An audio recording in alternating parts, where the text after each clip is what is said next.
Reprise des expériences, maintenant que j'ai un peu de temps.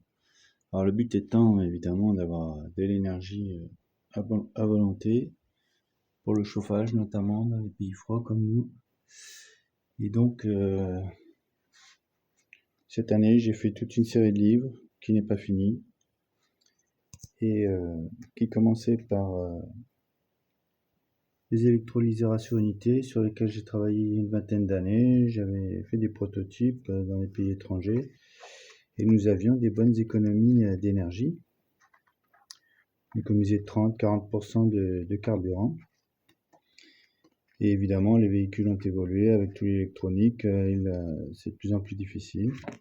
Mais sur les vieux moteurs, ça fonctionne très bien. Il y a un certain nombre de procédés qui permettent de consommer jusqu'à 50% en moins. Par exemple, le système Julien Pantone, donc c'était mon deuxième livre de l'année, sur des inventions françaises, américaines, des expériences de Jean-Louis Naudin, un ingénieur français, et plein d'autres,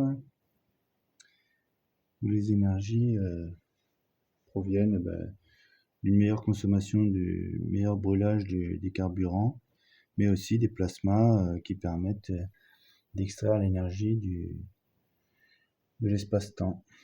Donc ensuite, des procédés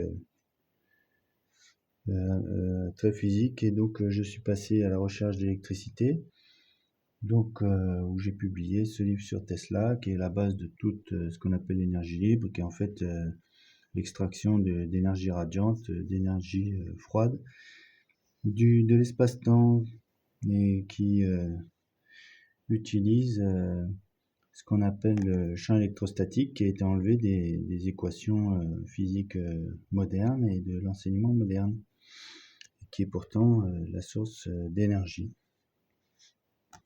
Donc ensuite j'ai mis tous les fichiers sur John Bedini, donc j'ai retraduit comme tous les autres livres, les inventions, tous les fichiers que j'avais gardés depuis 20-25 ans qui ont disparu d'internet, j'ai pu les remettre dans ces livres.